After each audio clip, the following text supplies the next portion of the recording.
Thank you very much. First of all, thank you very much for the invitation, and I'm very sorry that I cannot join you in person. I think you probably have a lot of fun there, and it looks actually pretty bright in the background, so probably it's sunny. I'm so sorry that I'm missing that. I hope that the quality of the connection is good enough that you can hear me and see everything well. The topic of the presentation today is how we use digital brain twins for dementia research, and specifically the focus of the presentation today will be on in silico deep brain stimulation planning. So as you have seen also in the previous talks, we are constructing personalized brain network models using the platform, the virtual brain, to capture individual dynamics of patient and single subject brains. And for this, we have also developed our pipelines that extract all the details from imaging data that we need to construct these brains. So as you all know, that we do diffusion tensor imaging and the tractography, then reconstruct the fibers, apply parcellation schemes to the cortex, and then reconstruct the structural connectome between the different brain regions. And we work now with 45 different parcellation schemes. So depending on the parcellation, the resolution of these brain models can differ.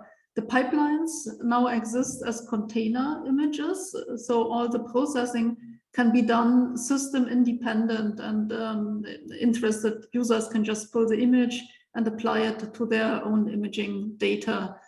The platform is a virtual brain. It's also an open source platform, public since 2012. Gustavo is one of the contributors. And as you see here, there are pretty high constant download numbers. So this is just from the past 30 days. It's more than 700 downloads of the software, which is quite amazing. I show you here an example of a simulation. Again, similar to what you have seen in Gustavo's presentation. This is a resting state simulation of 22 minutes of resting state activity. We used the subjects, healthy adult subjects, where we did the measurements also in Berlin. There we have simultaneous EEG, fMRI data, diffusion tensor imaging data, and structural data. And we used to reduce the Wang model by Gustavo Deco. These are the equations where we have the input currents for the excitatory inhibitory populations that translate to firing rates R for excitatory inhibitory populations, and synaptic activities again for excitatory and inhibitory populations. And the beauty is of this approach, while we are basically reproducing the dynamics of fMRI, resting state fMRI in this case, we can reveal the underlying interactions for all the brain regions and reconstruct, for example, the population firing rates of the excitatory and inhibitory populations, as you can see here, that would not be easily accessible non-invasively. And we have demonstrated in this publication that with a single model, with a single fixed parameter set, it is possible to capture many processes in the brain at different temporal scales. So what you see here in the upper panel are the simulated and analyzed signals, and in the lower panel you see the experimental corresponding data. And here you see that the range of temporal resolution is from 100 milliseconds to 20, or to be precise, 22 minutes. In the lower panel, you see that the experimental data come not all from humans, but for example, if it is about more detailed data, like the relationship of firing rates and local field potential phase, or inhibitory and excitatory postsynaptic currents, we have invasive animal recordings for comparison. So with a single model, it is possible to reproduce the relationship of the firing rates with the phase of the local field potentials and the alpha frequency band, the ratio of the inhibitory and excitatory input currents, and the relation to the local field potentials, also the relation between the firing rate and the power of the alpha risen and the local field potentials, We also reproduce the relation between the EEG alpha power, which we also simulate with a forward model with our virtual brain approach, and the bold signal. So we see that distinct inverse correlation between bold and alpha, e.g. alpha band power. We reproduce the power law behavior or scale freeness that can be found in resting state data, and the switching of the functional connectivity matrix. So this is quite a large range of time scales that are all captured. And the distinct relationships that are shown here were not artificially injected in the model. So they were kind of an emergent feature when fitting the model to the large-scale dynamics of the fMRI signal. Now with this consistent model, it is possible to manipulate it and to see how changes on one temporal scale, for example, of the ratio of signals would alter the behavior on the smaller and the larger scales. And we really causally link the different observations together and understand their mechanistic relationships. And this is how we think we can get a better understanding of the principles of how the brain works. There are many clinical related studies using the brain network modeling approach, or the virtual brain specifically. The list here is not complete, but there are studies in epilepsy, brain tumors, psychiatry, with relation to genetic variants, stroke, dementia, traumatic brain injury. And there's the clinical trial connected to the epilepsy work of Victor Girsan Marseille that is ongoing, that puts the virtual brain to test in the planning of surgical treatment in patients with drug-resistant or refractory epilepsy. So the general pillars via which we want to use or exploit the brain modeling approach are three. So we have the possibility to enrich or augment empirical data that we can measure with the simulation inferred state variables. So I mentioned, for example, the firing rates that we could not measure, especially not in each and any region in the brain, but that can be inferred from the model. And this is additional information that can be used, for example, for increasing the precision of diagnostic classification or disease trajectory prediction. Then we use the approach to improve the planning of personalized interventions for patients with brain disease. And I will show you the example of in silico planning of deep brain stimulation in more detail in the next slides. But I also will show you an example of the planning of in silico planning of drug therapy in dementia. And then also a very important aspect, of course, is to try to reveal the mechanisms, the causal mechanisms, the complex interactions that lead to a brain disorder that are very important for the planning of potential interventions and treatments. So here in this study, we use data from the ADNI database with Alzheimer's disease imaging or patient imaging data and data of patients with mild cognitive impairment and healthy controls. And there we had PET data available, positron emission tomography data with the beta amyloid and the tau protein. Here you see distribution of the beta amyloid for one patient.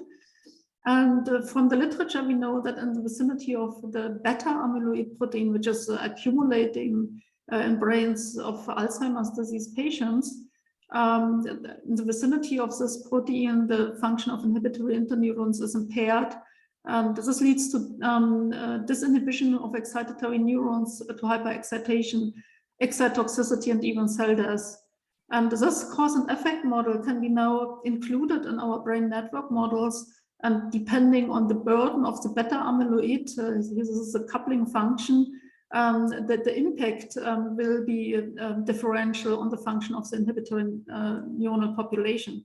But if we do this for all the patients and the healthy controls, we see that only in the Alzheimer's disease patients, our simulations provide a slowing of the EEG rhythm with a big increase of theta activity around 4 Hertz. So this would be the EEG of a normal subject in our simulations. And here you see very clearly the slowing. And here this is also very clear that for the virtual brains of the Alzheimer's disease patients, there's an enormous increase of a slow theta activity, which is significant. And with this approach, actually, here you see a bifurcation diagram. We can now analyze the relationships, for example, of the beta amyloid that alters the coupling between inhibitory interneurons and excitatory pyramidal cells, which are shown here on this axis. This is the membrane potential activity of pyramidal cells and inhibitory interneurons that depends on the overall network input from the remaining brain. And you see here that depending on the input from the surrounding network, there are different dynamic repertoires. So here you see an unstable limit cycle, and here you see another limit cycle, and here you see a fixed point. Yeah. So depending on the input, the dynamics of the pyramidal cells and inhibitory interneurons will change. And there are fundamental changes of the behaviors, which we call the critical points. But now we can look, if we change the coupling between the pyramidal cells and the inhibitory interneurons, depending on the control parameter J, that is determined by the amount of beta amyloid in the individual brain region, this dynamic repertoire of the neurons is changing. And we can translate then the trajectories that you see here on the left in time signals of local field potentials that you see from time to time on the right. And we see that the frequencies are changing when the geometric shapes of the limit cycles, for example, are changing on the left side. So with this approach, it can be really reproduced how the accumulation of beta amyloid changes the dynamics of the pyramidal cells and inhibitory interneurons, and how this leads to the slowing that we observe in the EEG of real Alzheimer's disease patients and in the simulated EEG. So this is our understanding how we really can use brain network modeling to get a more causal or mechanistic understanding how the complex interaction yields certain observations.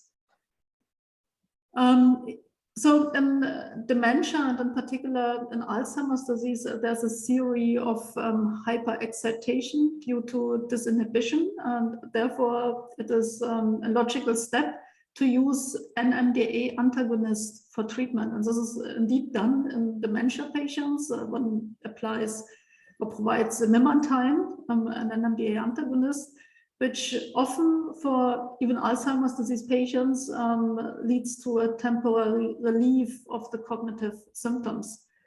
And we now here in this study modeled the in silico effect of such NMDA antagonists. So what you see here is that the population model that we use in the study, it's a Janssen-Ritt model. It's not the reduced one model, it's a little bit a more detailed model that contains pyramidal population activity of pyramidal cells, inhibitory interneurons, and excitatory interneurons. And I showed you in the previous slide how the amyloid beta protein that we receive from PET data for each region modulates the coupling between the inhibitory interneurons and the pyramidal cells. And similarly, depending on the virtual dose that we apply to the virtual patient brain, we modulate the coupling between the excitatory interneurons and the pyramidal cells. And on the right, you see the impact that has on the spectral properties. We see here that we have in the Alzheimer's disease patients, if we include this beta amyloid from the PET data, clear slowing in the dominant frequencies of the simulated EEG. But if we apply this virtual memantine, we can normalize this so that the spectral properties are basically identical to the ones of healthy controls or subjects or patients with mild cognitive impairment. And the protecting effect of memantine can be nicely visualized with this analysis, where we show the input activity that drives the pyramidal cells, the output activity of the pyramidal cells, and the dose of memantine. And we see if we increase the dose of memantine with increasing input due to disinhibition to the pyramidal cells, there is not a linear increase of activity in the pyramidal cells, but if we increase the dose of memantine, there's kind of a buffer. Yeah? The curve is tilted, which means that it buffers away the activity and provides a buffering or protecting zone that prevents from hyperexcitation, at least in a certain range. And this might be the protective effect of memantine. We know that there's a limitation, of course, with this brain network modeling approach based on mean field approximations of population activity. And this is a resolution of this mean field approximation. So we lose the detail of the microscopic spiking neuron network that, of course, is underlying here. And if there are nonlinear effects, then probably we will not capture them with the mean field approach. At least there's some likelihood that this can happen, and that for certain questions, exactly this detail could be relevant. So to address this, in the past 2 years, we developed an approach where we can couple the mean field-based brain network modeling approach of the virtual brain with detailed spiking neuron network simulators for selected brain regions. And this is now available already to users. The toolbox that is an extension of the virtual brain, where one can define which regions of the brain are simulated at the detail of spiking neuron networks. And this is co-simulation framework or multi-scale simulation framework now is linked to the NEST simulator and to the Anarchy simulator. Those are spiking neural network simulators. And I will show you the use case of Anarchy, but the NEST use case is in principle identical. So we use this for our goal to more precisely plan deep brain stimulation in patients with Parkinson's disease.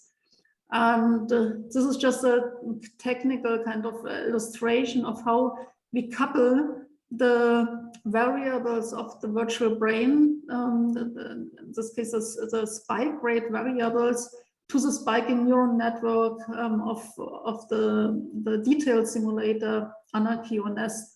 So what we have is a so-called TVB proxy node, yeah, that is driven by the rate variable, and that translates the rate variable in spike trains, and these spike trains then enter in the detailed spiking neural network of Anarchy or NEST.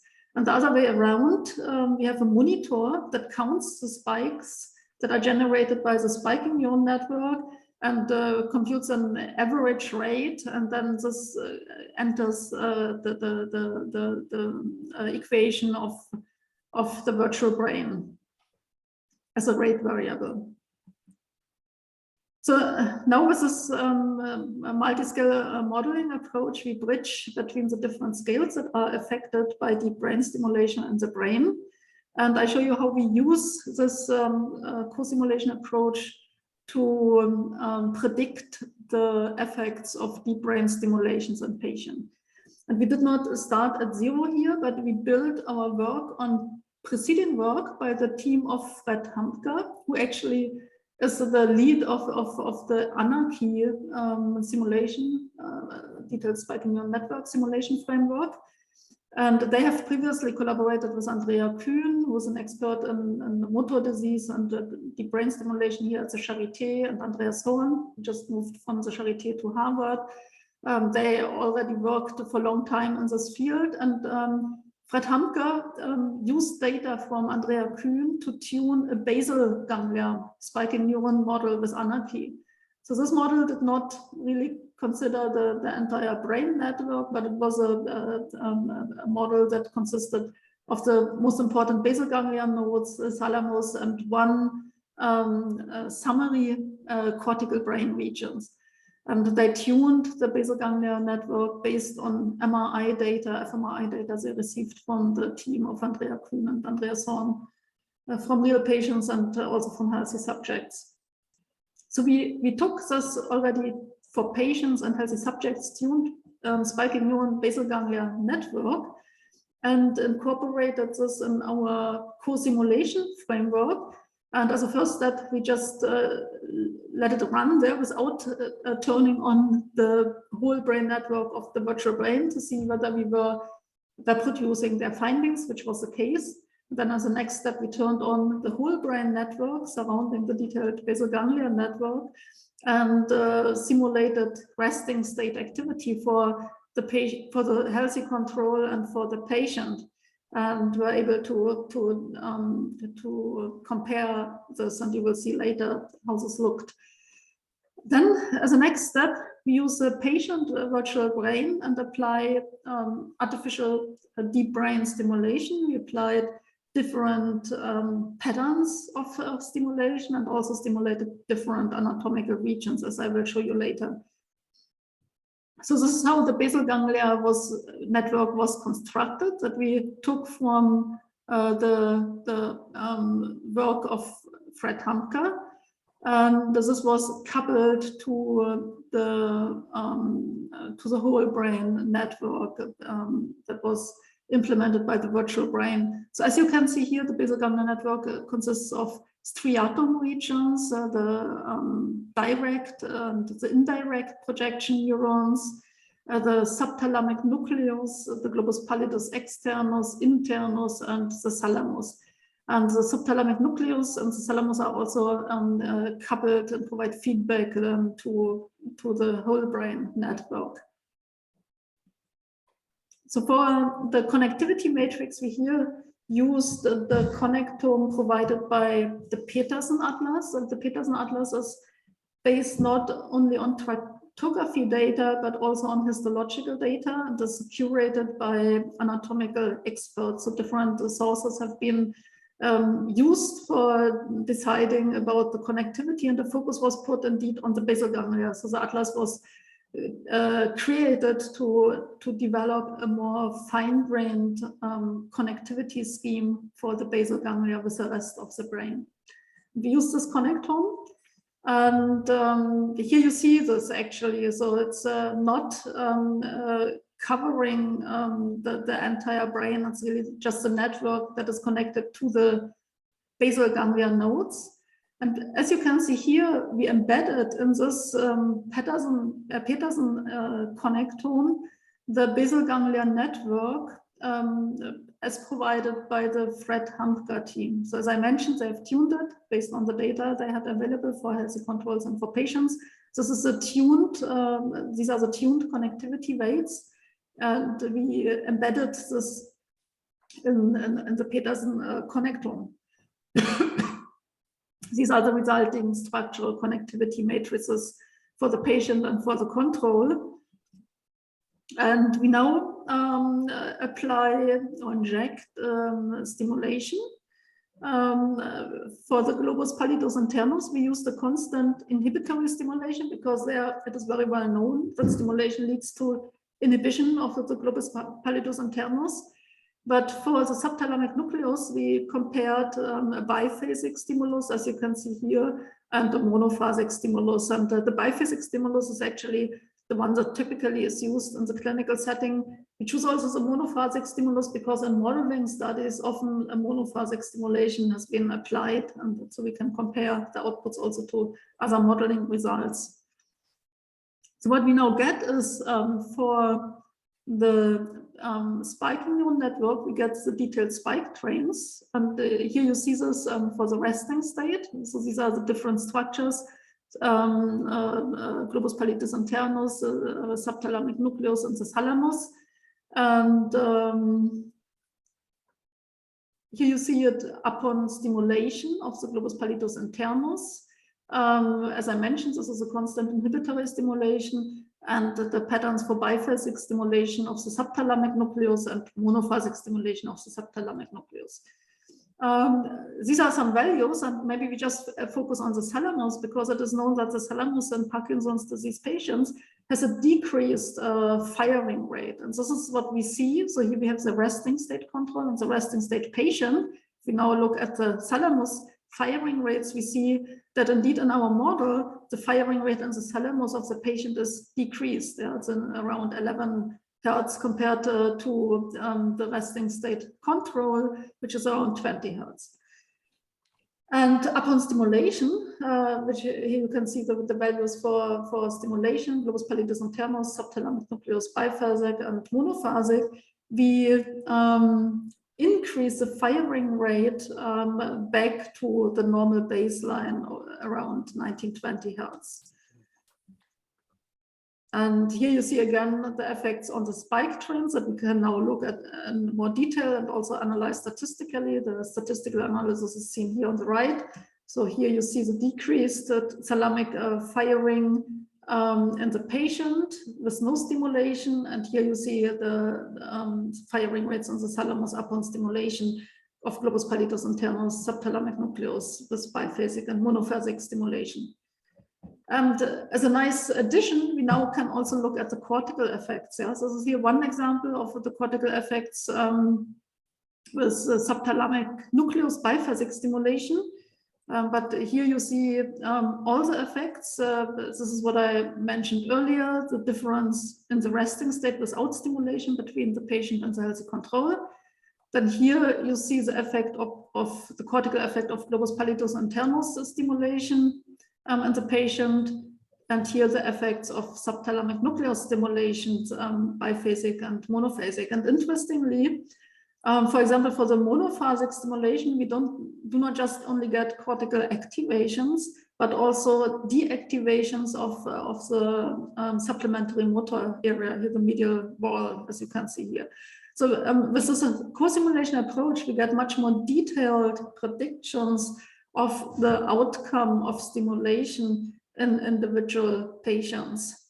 And this is a difference actually may explain why the biphasic stimulation is the chosen option in the clinical setting, because it does not lead to the deactivation that we see here for monophasic stimulation in the supplementary motor area.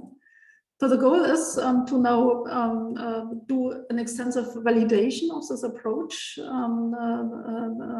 to see whether the predictions indeed can be confirmed based on individual patient data. And the hope is to use the approach in the future to more precisely plan the optimal outcome of deep brain stimulation for the patient. I want to also show you in this context a recent work that I find quite inspiring, where we not just look at the dynamics generated by the virtual brain, but also the related motor outcomes. So here we connected the virtual brain with the robotics platform that is being developed in the Human Brain Project, eBrains at the Technical University Munich partners, and we connected the outputs of the motor and sensory regions with these robotic hands. And interestingly, but just as a very really early starting point and the first outcome of this collaborative project, we can observe here at the robotic hand the antiphasic finger movement. So there's such a task, some of you might be aware, where you ask the subject to move the fingers in antiphase and then to increase the frequency. And at a certain high frequency, there's a reversal, and the antiphase finger movement is no longer possible and switches to an in-phase finger movement. And exactly this phenomenon can be reproduced by the virtual brain. So that if we increase the frequency, then at a certain rate, as you can also see here, the movement is in phase rather than an antiphase. So this gave you an insight in how we use the virtual brain for in the context of motor disease, for deep brain stimulation and Parkinson's disease in particular.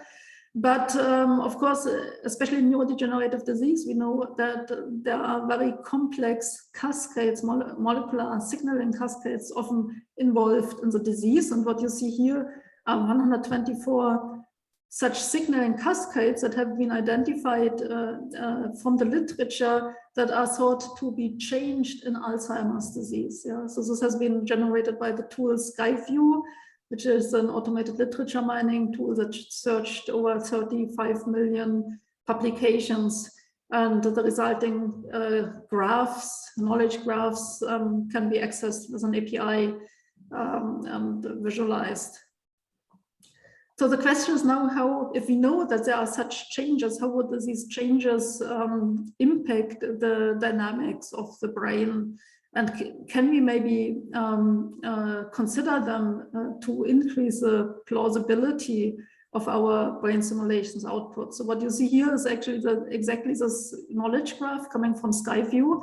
And we now map the different entities in the knowledge graph to the different regions of the brain. For this, we have developed a tool that we call TVB Knowledge Graph Adapter, or short TVBase, that uses the anatomical annotation, also from this literature mining database, to assign changes of cascades to certain brain regions. And then these relevant brain regions coupled with an altered entity of the knowledge graph can be mapped directly on the brain. Similar to what I showed you previously, what we did with the beta amyloid, that we coupled to the parameters of our model. And here, just give you one example of such an altered pathway. This is a very small subdivision of the entire altered network. So here you see how in Alzheimer's disease, calcium signaling changes, which leads beneath other things to tau aggregation, which leads to an immunological reaction, to an increase of tumor necrosis factor, which modulates the GABA receptors, inhibitory receptors, and the NMDA excitatory receptors. And from this knowledge base, we now retrieve information: where is the inflammatory response strongest in the brain in Alzheimer's disease patients? Where is the expression of tumor necrosis factor altered the strongest in these brains? And here you see the maps, and also we have very detailed evidence statistics. It's just one factor of this evidence statistics is the number of publications that support this distribution. And with this, we can now couple the changed entity to parameters of our model. For example, in this case, since we know that tumor necrosis factor leads to a downregulation of GABA receptors and upregulation of NMDA receptors, this can be reflected in the parameterization of our model. At the very end, I think, am I over time already? I'm actually lost a little bit. Yeah, we have a couple of minutes left for questions. Okay, so I will do a very quick end. I just wanted to mention that the tools are being connected to the eBrains platform. And this is a recent paper that we published showing how the tools are made available and are connected to the other functionalities. If you're interested, you can just look it up there. There are also some security mechanisms implemented, like encryption of the data, access control, and sandboxing, if we are dealing with personal data. And what we are developing right now is we bring a platform that already is functional and in operation in the Charité that has been developed there over the past 2 years, for more detailed databasing of such data that we want to use for integration in models. And there's a lot of functionality. If you're interested in this, unfortunately, I forgot to put the link here. It's vre.charite.de. This database is now also established in the central node of eBrains and several collaborating centers. And the goal is to make the data in the collaborating centers discoverable via eBrains knowledge graph, but also pull analysis pipelines like these Docker containers that I mentioned to the local entities to do also processing on the local data, if the data should not be sent to the central node. So, and we hope that we support multi-skill data integration through modeling with this infrastructure that is being developed. And with this, I come to an end. I would like to thank my team in Berlin and all the big collaborative networks that are involved. And I'm very happy to take questions. And I turn off my screen to better see you. I can turn it on again if you want to go back to a slide.